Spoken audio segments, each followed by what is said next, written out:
Welcome back to the deep dive. Today well, we're diving into the world of vampires, Ooh. but not just any vampires. You want to explore Right. the lore and the rules Yep. in Patricia Eddy's Five Forever Kept.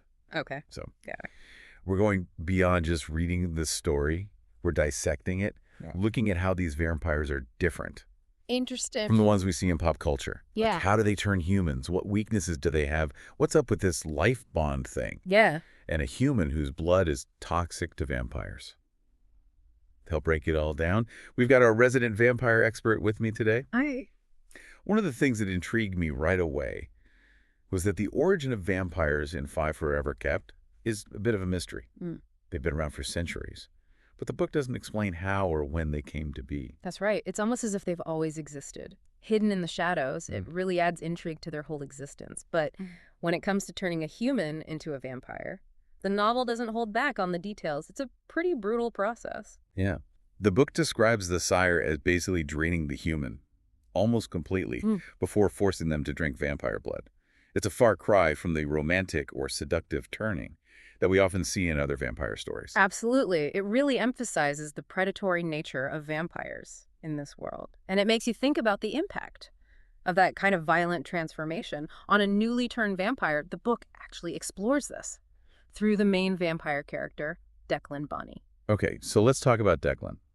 He's definitely not your stereotypical vampire. I mean, he abstains from killing, he feeds minimally from humans, and even expresses remorse for his past. It's Interesting. almost like he's fighting his own nature. What's interesting about Declan is that his aversion to killing stems from the trauma of his turning. Ah, You see, when a vampire is newly turned, they experience this intense bloodlust. They're driven by this primal urge to feed, and they lack the control that older vampires develop.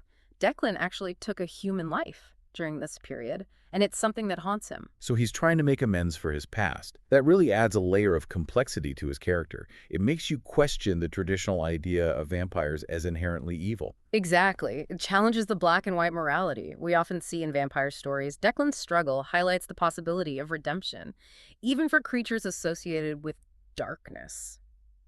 Now, on the flip side, we have Riley Scott, the human who throws a major wrench into the whole vampire world. Right. Riley has this rare blood disorder Ah. where her body absorbs heavy metals. That in itself is a pretty serious condition. But it turns out her blood has a rather unexpected effect Yeah. on vampires. To put it mildly, it's toxic to them. It causes them to burn from the inside out. It's as if her blood is poison, specifically designed to target vampires. But here's the kicker. For some unexplained reason, Declan can drink Riley's blood without any ill effects. Right. That's a pretty big mystery, wouldn't you say? It certainly throws a curveball into the whole vampires fear certain types of blood trope. It suggests a connection between them. That goes beyond the typical predator-prey dynamic. And it leads us to another unique element of this novel, the life bond. Okay, so what exactly is this life bond? I get the sense it's more than just a vampire needing to feed. It's depicted as this incredibly profound connection between a vampire and their chosen human mate. Huh? It's a bond that grants the human immortality, but it binds them to the vampire eternally. Whoa, so it's like a supernatural soulmate situation, Right. but with a lot more baggage. And it sounds like this bond presents some serious dilemmas for both Riley and Declan. Absolutely. For Riley, it's a question of whether or not she wants immortality, especially if it means being tied to a vampire forever. Right. And for Declan, who is already struggling with his past and the implications of his nature, it's the fear of losing Riley. When her human life inevitably comes to an end. And as if all that wasn't enough. We also have hunters and witches to add to the mix. The hunters are pretty much what you'd expect. A group dedicated to wiping out vampires. Right. They represent the human world's fear and rejection of the supernatural. And then we have the witches, Yes. who possess magic, and a deeper understanding of the supernatural world, including vampires. And there's this one coven in particular, the Doolin Coven. That developed a way to make their blood toxic to vampires. They basically turned their own biology into a weapon. Which is fascinating because it ties back to Riley. Her blood, which is naturally toxic to vampires, shows similar properties to the blood of the Doolin witches. Could there be a connection there? Is it just a coincidence, or is there something more to Riley than meets the eye? Ooh, now that's a good question. And remember how Riley seemed resistant to Declan's attempts to glamour her? Mm. I'm starting to wonder if there isn't more to her blood than just a biological quirk. Maybe she's got some dormant magical abilities Hmm. that are subconsciously protecting her. It's certainly possible, and if we connect that to the bigger picture, this idea of a human whose blood can both sustain and kill vampires Hmm. completely disrupts the usual power dynamics we see in vampire lore. It makes you wonder, could Riley's blood be the key to changing the whole vampire-human relationship? Could it lead to coexistence? Or will it just become another weapon in a never-ending war? So many questions. But we'll have to wait until part 2 to delve deeper into the mysteries surrounding Riley's blood and its potential to change the vampire world as we know it. Welcome back to our deep dive into 5 Forever Kept. Last time, we were really starting to unravel the mysteries surrounding Riley's unique blood and its effects on vampires. But things get even more complicated when we learn more about the group hunting them. The hunters. Right. They're determined to use Riley's blood as a weapon against vampires, Mm. which puts her in a really tough position. She obviously doesn't want to be used as a pawn in their war. Mm. And to make matters worse, we discovered that a Garda officer, who we thought was on Riley's side, Ewan, Oh, yeah. is actually a hunter himself. That's one of the things I find so compelling about this novel. It really blurs the lines between who are the good guys and the bad guys. Right. The hunters see themselves as protectors of humanity, but their methods are often morally questionable. Yeah. And then you have Ewan, who is torn between his loyalty to the hunters and his feelings for Riley. It makes you wonder if anyone in this world Yeah. is truly black or white. Everyone seems to be operating in shades of gray. Exactly. And it forces you to think about the complexities of loyalty and belief. How far would you go to uphold your ideals, even if it meant hurting someone you cared about? Ewan's internal struggle really highlights those dilemmas. And while all of this is going on, Declan is desperately trying to figure out why he's immune to Riley's blood. He dives into his sire's old research, hoping to find some answers. And it turns out his sire, Bastian, had a bit of an obsession with witches, specifically the Doolan Coven. Bastian believed that the Doolan witches held the key to unlocking even greater power for vampires. He was fascinated by their ability to manipulate their own blood and make it toxic to vampires. Remember, this is the same coven that Riley seems to have a connection to. It's all starting to come together. And hold on to your hats, because it gets even wilder. Declan comes across a sketch of one of the witches, who is held captive by his sire, a young woman named Bridget Scott. And guess what? She bears a striking resemblance to Riley. Wow. This discovery really strengthens the idea that Riley could be a descendant of the Doolan Coven, unknowingly carrying their bloodline and its magical properties within her. It's like a hereditary thing. Wait, there's more. Declan, in a desperate attempt to understand what's going on with Riley, reaches out to an old acquaintance for information about witches. And get this. His source is a centaur named Matthias. It's moments like this that really showcase the author's creativity. You've got vampires, witches, and now a centaur, all interwoven into this complex narrative, but Matthias's insight into witches proves invaluable. So what does the centaur have to say about witches? Is there some secret connection to Riley's blood? Matthias tells a story about encountering a powerful witch whose magic was triggered. By a moment of intense fear and pain, she unleashed a devastating force of nature, wiping out a pack of werewolves that were threatening her. Whoa. Talk about a fight or flight response, but how does this relate to Riley? Matthias suggests that Riley's blood might be reacting in a similar way to vampires.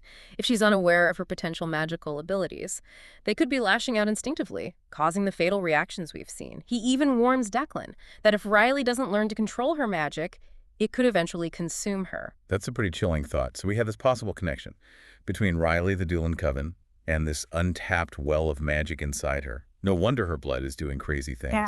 It raises so many questions. What other secrets are hidden within Riley's lineage? And could her magic be the key to ending the conflict between humans and vampires? Or could it make things even more dangerous? We're moving beyond just a vampire story here. We're delving into the realm of blood magic, ancient curses, and the potential for both incredible power and devastating destruction. Okay, so while Declan is piecing together this ancestral puzzle, Riley is back at her hotel, trying to convince herself that running away from all of this is the best option, but she can't shake the feeling that she's leaving something incredibly important behind. This is where the emotional pull of the life bond really comes into play. Even though she's trying to be rational, her heart is clearly with Declan. It's almost as if this bond is drawing them together, defying logic and reason. But before she can even make a decision, guess who shows up at her hotel room? Ooh. Ewan. Turns out the hunters have tracked them down. And they're not letting Riley go that easily. They're determined to use her, no matter the cost. The stakes have just been raised significantly. Riley is now a captive, and Declan is racing against time to save her. But it's not just the hunters he has to worry about. Remember those vampires from the South Dublin gang? The ones who tried to kill Declan? Because he refused to join their human hunting spree. Oh yeah, those guys. I had a feeling they'd be back to cause more trouble. Well, they see Riley as a threat, and they're out for revenge against Declan. So now you've got vampires battling each other, humans hunting vampires, and Riley caught in the middle of it all. It's a total powder keg. So Declan is rushing to save Riley from the hunters, while also having to deal with a bunch of vengeful vampires. And Riley is trapped in this makeshift lab, forced to watch as they try to figure out how to weaponize her blood. What happens next? Well, that's a story for part 3. We'll have to see if Declan can reach Riley in time, if Riley can escape the clutches of the hunters, and what happens when these different factions inevitably clash. It promises to be a thrilling conclusion to our deep dive into 5 Forever Kept. Welcome back to the deep dive. We left off with Riley in the clutches of the hunters. Oh, right! Declan racing to save her, and a whole lot of unanswered questions about her blood and the life bond. Things escalate pretty quickly in this final act. The hunters are convinced that Riley's blood is the key to defeating vampires, and they become even more desperate in their attempts to control her. They just completely disregard her well-being. Yeah, it's disturbing how they treat her like a lab experiment rather than a human. But their attempts to extract her blood actually trigger something extraordinary. Right. Remember all our speculation about Riley's magic? Yeah. It turns out we were right.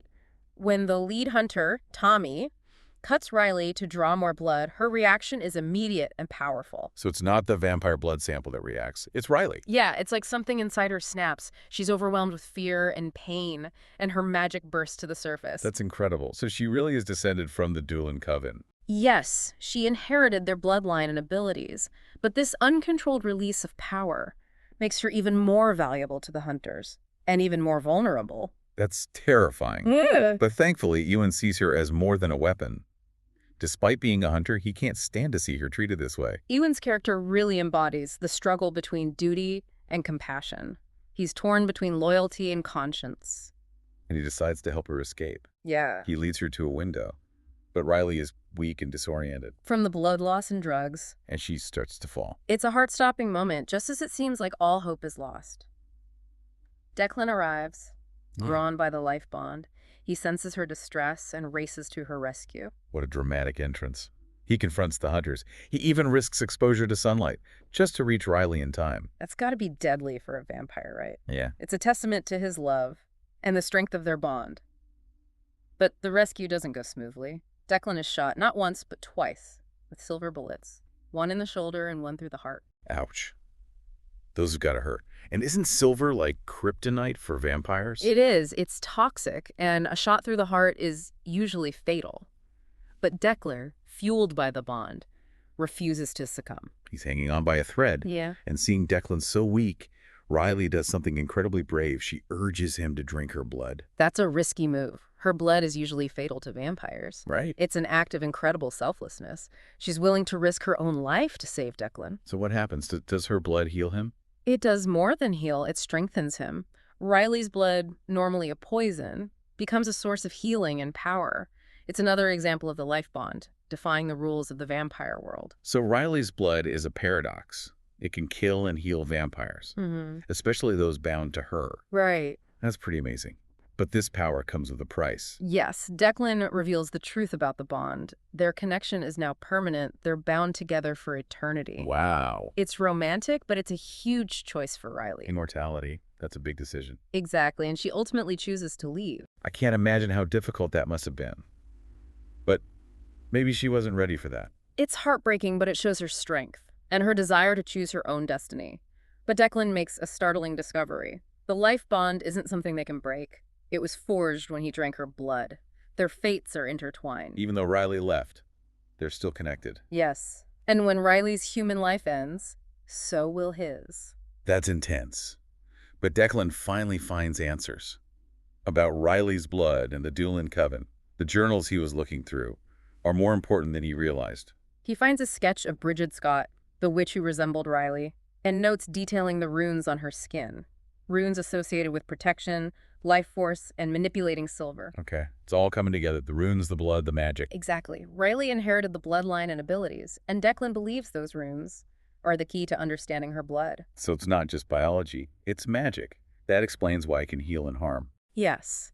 The novel ends with hope and uncertainty. Declan and Riley are bound together, and they both have to come to terms with Riley's magic.